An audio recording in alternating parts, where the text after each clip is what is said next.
Bonjour et bienvenue à tous, très positif, j'espère que vous allez bien et moi également je me porte très bien. Qu'est-ce qu'on appelle richesse ou bien qu'entendez-vous par richesse ou bien quelle est l'interprétation que vous pouvez attribuer au concept richesse?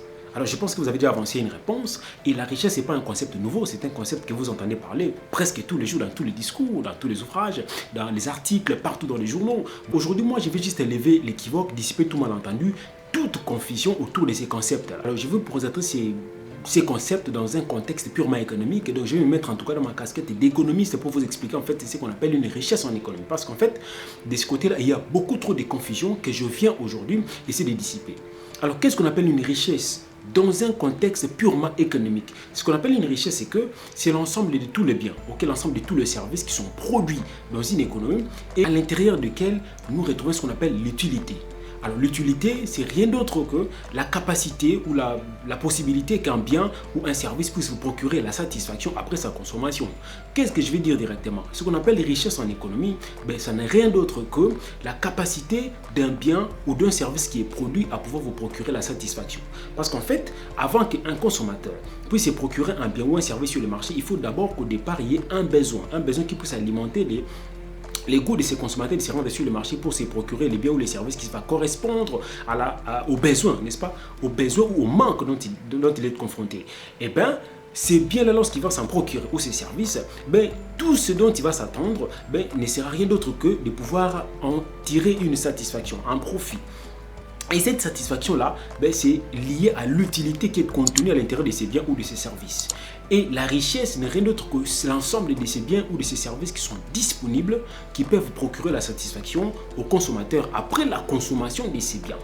Et donc, lever cet équivoque, lever cette confusion, de penser que tout ce qui est potentiel peut être intégré à l'intérieur de ces contextes de richesse.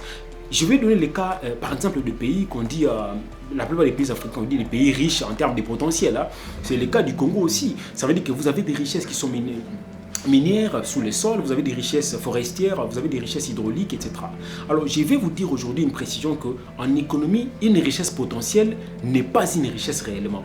Ça veut dire que nous sommes dans un contexte de considérer que la richesse, c'est ce qui est réel. Or, ce qui est réel, c'est notamment le bien ou le service qui sont disponibles, qui sont palpables, qui sont physiques, qu'on peut acheter sur le marché et qui peuvent nous procurer la satisfaction.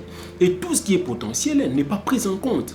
Donc, si vous avez des minéraux sous le sol, ne dites pas que ces minéraux-là sont une richesse. Si vous avez des forêts, ne dites pas que ces forêts-là sont des richesses. Si vous avez suffisamment de poissons dans vos lacs, dans vos fleuves, ne dites pas que c'est une richesse. Parce qu'en économie, moi, je me considère richesse tout ce qui est physique, tout ce qui est visible, tout ce qui est disponible, que je peux utiliser et qui puisse me procurer la satisfaction.